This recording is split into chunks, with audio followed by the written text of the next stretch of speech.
La artista coruñesa Carmen Chacón presentó una retrospectiva en el kiosco Alfonso de su ciudad natal. Se trata de una magna exposición que abarca la larga trayectoria de una autora cuyo trabajo destila densidad, mucho contenido y complejidad. Hoy nos visita para ayudarnos a descifrar signos y símbolos que se convierten en modelo de vida.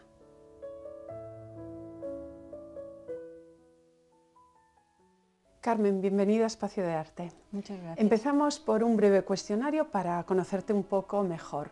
Carmen Chacón, ¿qué tiene de política tu nombre?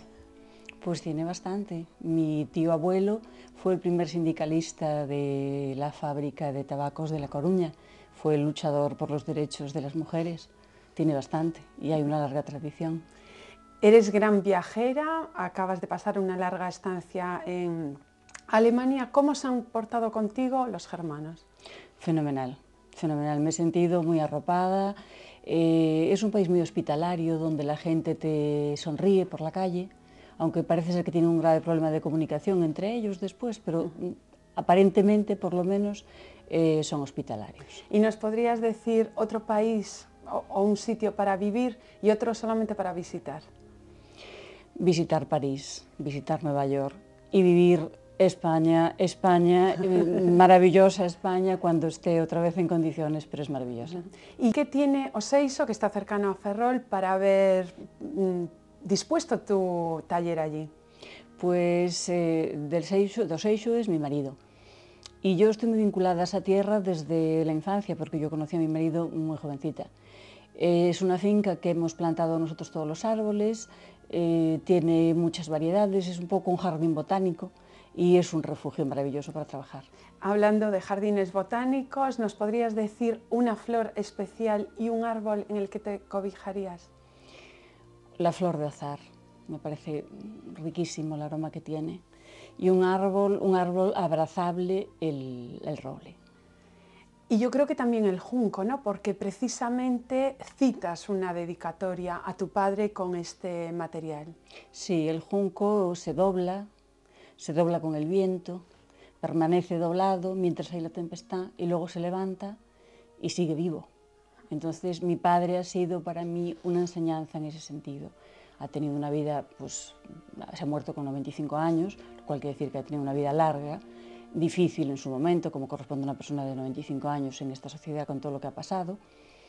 Y él siempre ha conservado la sonrisa, las ganas de vivir y algo fundamental, adaptarse a todo lo que ha venido, que eso me parece fantástico. Y a ti ahora te ha venido una nieta pequeña que lleva por nombre Irene. ¿Te ha dado la paz? Muchísima, muchísima paz, nos ha dado a todos, muchísima alegría. La verdad es que un bebé es algo maravilloso, es como un milagro de la naturaleza. Y ahora, para terminar este bloque de preguntas rápidas, que se avecina la Navidad, vas a poner el Belén con el buey y la mula, ¿y eres belenista? Sí, yo soy belenista, yo tengo cosas muy tradicionales, creo que no hacen ningún daño y a mí me da igual lo del buey y la mula, creo que está ahí y me da exactamente lo mismo, que se quite, que se ponga, yo sigo mi camino. Pues vamos ahora a adentrarnos en ese camino, en esta magnífica exposición del kiosco Alfonso que lleva por título El duende marrón cuero en el banquete. Es una reflexión sobre el banquete de Platón y también sobre la obra y el arquetipo de Carl Jung. Háblanos cómo estructuras esta muestra. Sí, yo en realidad uno tres cosas. Es uno, la obra de Carl Jung, los arquetipos. Uno, el tema de la sombra, de los arquetipos, que está presente en todo el banquete, en el desamor y en el amor. El banquete es una narración tremenda del amor y desamor y de todos los entresijos del amor. Y la mezcla de la psicología Gestalt, que es la que yo he trabajado y en la que yo también me he formado. Entonces, es una amalgama de las tres cosas. Y, por ejemplo, desarrollando el tema de la sombra, porque consideras que es necesario adentrarse en ella para abarcar el conocimiento. Sí, yo creo que la sombra, a ver, la sombra es la gran desconocida, es lo que rechazamos de nosotros mismos, es la parte oscura que no queremos ver, que siempre vemos en el otro, todos los defectos los ponemos en el otro, nosotros queremos ser pues, muy perfectos, muy maravillosos, entonces no nos reconocemos. Adentrarse en ese conocimiento, meterse en ese camino es un camino muy duro, porque es meterte en unas profundidades que tienes que estar preparado y tienes que estar asesorado, porque meterte en la parte más oscura, en que ves en los demás y en ti mismo, es un camino muy duro, pero es un camino que cuando eres capaz de reconocerte en tus partes negativas y aceptarlas como algo natural del ser humano, que al fin y al cabo es lo que nos enriquece, entonces salimos muy fortalecidos, porque nos conocemos mucho más y somos conscientes de que formamos parte de la otra persona. Y en esas sombras no solo te has metido con tu obra, sino en la conferencia que iba acompañando a la exposición. Háblanos de ella.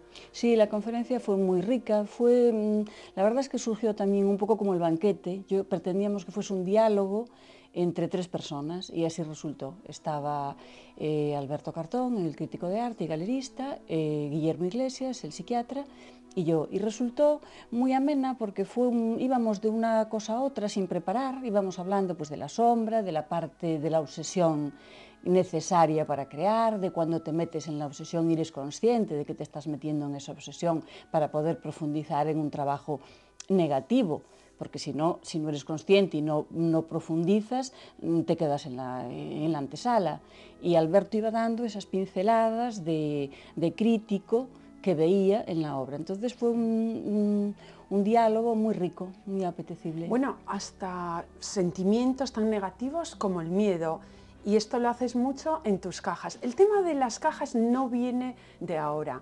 Recuerdo esas cajas para meter corderos, ya de piezas anteriores que creo que estuvieron en la Fundación Torrente Ballester de Ferrol.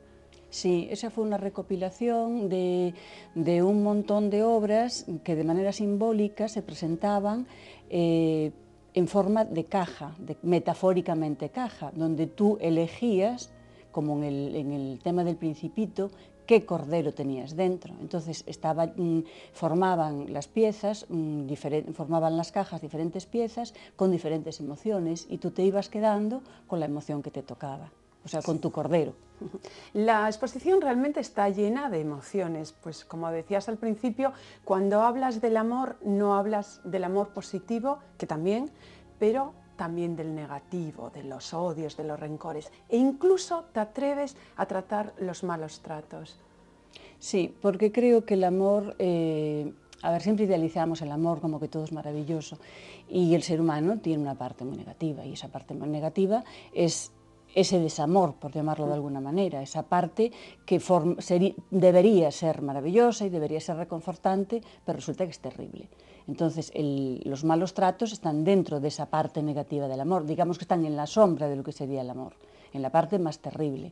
Los malos tratos, esos límites anteriores a los malos tratos, que hay que poner los límites y normalmente los saltamos porque parece que aquello no son malos tratos. Y cuando ponemos los límites evitamos llegar a los malos tratos. Mira, ahora estamos viendo una instalación preciosa que ya nos la comentas porque muchas veces en tus obras hay que leer entre líneas porque no todo está manifiesto. No, normalmente no está manifiesto porque yo trabajo desde la emoción y trabajo desde una parte teórica, entonces tiene que haber siempre una conjunción perfecta entre las dos cosas, entre lo que siento y lo que pienso, y luego me dejo ir. En esa obra que estábamos viendo, que se titula Estas manchas no se borran nunca, es una obra residual que salió después de la obra de la resiliencia. Quizá fue la última obra que salió porque todas se terminaron en diciembre del 2011 y esta yo creo que fue la del 2012, la primera del 2012 y ya no hice más. Y es una obra, las manchas de los malos tratos, del maltrato, de los desprecios, de lo que todos llevamos dentro cuando pues, nos maltratan, porque hay mucha gente que maltrata y nos dejamos maltratar. Esas manchas no se borran porque quedan grabadas en el alma. Pero para ello has inventado, bueno, no has inventado, pero lo has utilizado el término resiliencia, del que hablas y tratas con tus instalaciones, con vídeos, bueno, con tu obra multidisciplinar. Sí, porque yo creo que no te puedes instalar en el sufrimiento. Aquí hay una obra donde realmente salen unas emociones fuertes, unas emociones intensas, pero mi postura vital es positiva, o sea, yo creo esta es Sí, resiliencia. no, pero y además digo yo, con estos vemos los labios, labios cosidos, ojos incluso.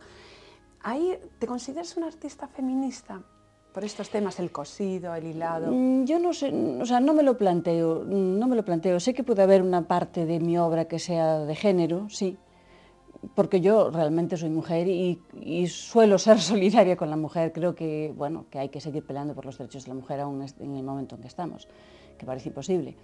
Pero sí soy positiva en el sentido de que a pesar de lo que te pasa en la vida, a pesar de las cosas malas que te suceden, siempre puedes sacar una enseñanza para salir adelante. Sí, sí. Y el camino de la vida.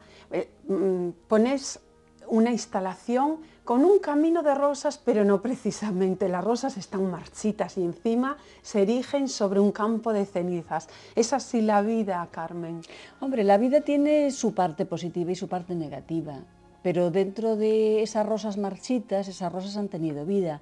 La ceniza es el símbolo de que ya no se puede ir más abajo, ya no queda nada, es el resto de todo lo que se ha quemado. Y de esas cenizas se renace también. De esas cenizas, como la ave fénix, se vuelve a renacer, se vuelven a generar vida. Y en esa isla de los afectos perdidos, ¿qué sucede? En esa isla que Pues instalas en la muestra. en esa isla están pues todos los afectos que vas perdiendo a lo largo de tu vida. En tu vida siempre va entrando gente, a lo largo de tu vida entra gente, sale gente. Nos cuesta mucho dejar salir a la gente, nos cuesta mucho perder un amigo, nos cuesta mucho perder una persona querida, desprendernos de esos afectos, pero esos afectos van conformando nuestra forma de ser. Sí, o sea que es muy autorreferencial toda esta gran antológica. Sí, pero al mismo tiempo está inmersa dentro del banquete. El banquete es un libro, es una enseñanza completa, o sea que puede estar la vida de cualquier persona tocando partes de lo que se están diciendo en el banquete. Y tú has creado como una gran mandala. Sí. Toda la exposición podría resumirse. Vamos a hacer un pequeño paréntesis porque interviene ahora una influyente crítica de arte que conoce muy bien tu trabajo porque ha escrito sobre él, Mercedes Rozas. Para valorar la obra de Carmen Chacón hay que recurrir a visualizar toda la producción de esta artista, desde sus experimentos, desde su investigación con los materiales, con pintura, con papel, con telas y ahora últimamente con intervenciones dentro del espacio. Es imposible concretar su obra únicamente en una práctica artística. Son muchas porque las que ella utiliza, con las que actúa, porque es una artista muy inquieta, que está renovándose continuamente y que desde un tiempo para aquí lo que le interesa dentro conceptualmente son los sentimientos, las emociones, transmitirlas al público, y esto es lo que reflejó también su última exposición en el Kiosco Alfonso. Bueno, pues esto es lo que nos ha dicho Mercedes. Muchísimas gracias. ¿Qué te ha parecido? Pues estupendo, maravilloso como siempre. Sí. Mercedes es estupenda. Muchas gracias. ¿Piensas que han escrito sobre ti, ella, David Barro, Manuel Olveira? ¿Piensas que la obra de un artista se proyecta según qué firmas la hayan tratado? Hombre, está claro que la obra de un artista sale favorecida cuando te tratan bien, y si la persona que escribe es una persona competente y tiene una solvencia y es una persona que sabe de lo que está escribiendo, está claro que te aporta mucho. Bueno, Fernando Castro Flórez, nada más y nada menos, ¿eh? En el catálogo que aquí mostramos, vaya lujo y sobre todo en los tiempos que corren poder editar este magnífico catálogo. Pues sí, la verdad es que el catálogo costó bastante trabajo, pero bueno, tiene algún fallo, como siempre es casi imposible que no tengan algún fallo, forma parte del mismo proceso del catálogo. Pero sí ha sido un lujo contar con Fernando Castro Flórez, ha sido un encanto tenerlo en el estudio, la comunicación ha sido fluidísima, es una persona aparte de cultísima, interesantísima, te aporta con 4 palabras muchísimo, o sea, es una gozada. Muy ágil.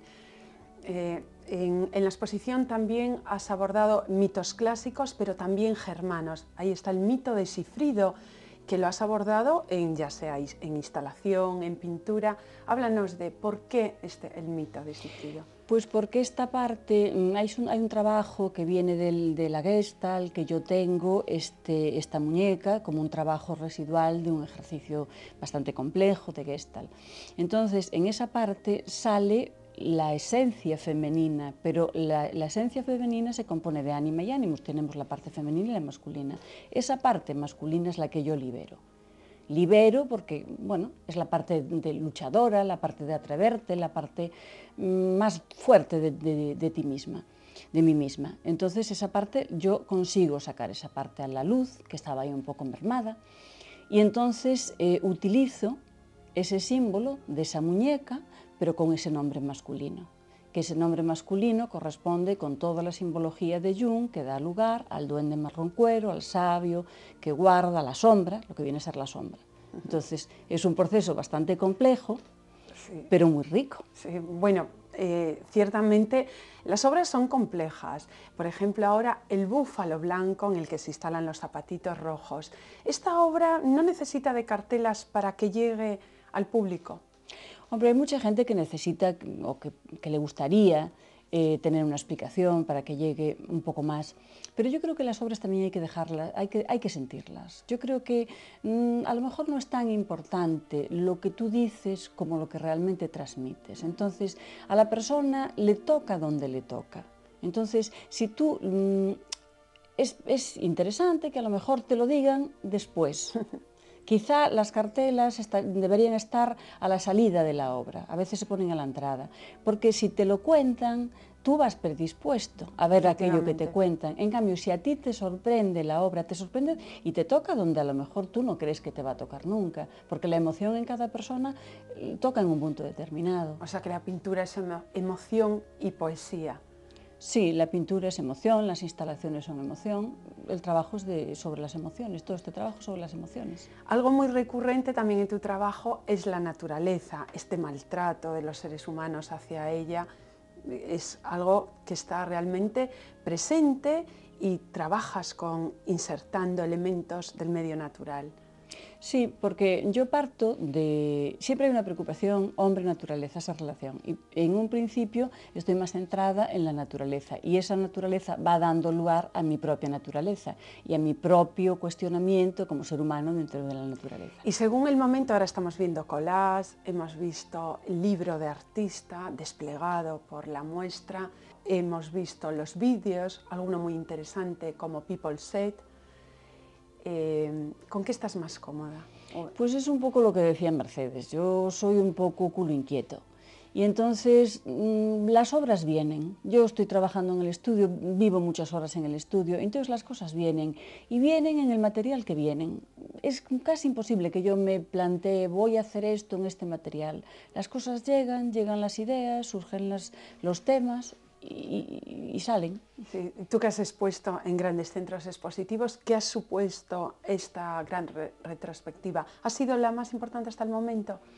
Bueno, es una exposición generada para el kiosco, es una exposición importante, de un gran esfuerzo, una exposición que yo creo que tocó muchas piezas, son 150 y tantas piezas. Sí, probablemente sea una exposición ya muy madura, hay mucho trabajo de fondo. Y es un poco que se va cerrando y definiendo muy claramente el camino que sigo, muy claramente. Y en ese camino también evidentemente está el tema del paso de la vida. Véanse esos sudarios que van cayendo y en los que casi se siente la huella impregnada del hombre en los que se ha envuelto. Sí, porque es que el paso de la vida es fundamental que seamos conscientes. Es una de las cosas de Gestalt, estar presente en el aquí y el ahora. Y reflexionar sobre ello, ¿no? Estar presente en el aquí y el ahora y reflexionar, ser consciente de tu propia vida, de tu propio cuerpo, de tus propias sensaciones, de tus propias emociones, porque a veces tenemos la sensación de que el cuerpo va por un lado y la cabeza por el otro. Pues un arte para emocionarse, casi no queda tiempo.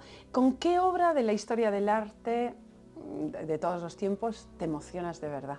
Cítanos una. Me emociona mucho con Rothko, con esos campos de color, fresas, malvas, me emociona muchísimo. Me metería por ellos y bucearía. Y tu obra pictórica, en cierto modo, pues nos puede recordar un poquito. Supongo que porque me gusta mucho, claro. Me encantaría estar a la altura, pero de momento es muy difícil. ¿Y nos podrías citar ese libro que recomendarías leer a tu nieta, evidentemente, cuando crezca? Pues mira, quizá La conjura de los necios de Kenny O'Toole. Bueno, pues ha sido todo un placer y a nuestro público, si te parece, no los podemos convocar al kiosco Alfonso porque se acaba de clausurar, pero sí a una galería que acoge tus obras, que es la 9 de 13, también en Coruña. Pues muchas gracias. Y muchas gracias a ti, hasta la próxima ocasión. Gracias. A través del trabajo de Carmen Chacón, uno puede adentrarse en la sombra, porque a pesar de que es un elemento negativo, ella sabe cargarlo de energía positiva. Una obra que saca las emociones humanas, esos pasajes que muchas veces son tristes y dolorosos, pero no si se miran y leen en positivo. Muchísimas gracias, seguimos hablando de arte, ya saben que es la próxima semana, como siempre, les esperamos.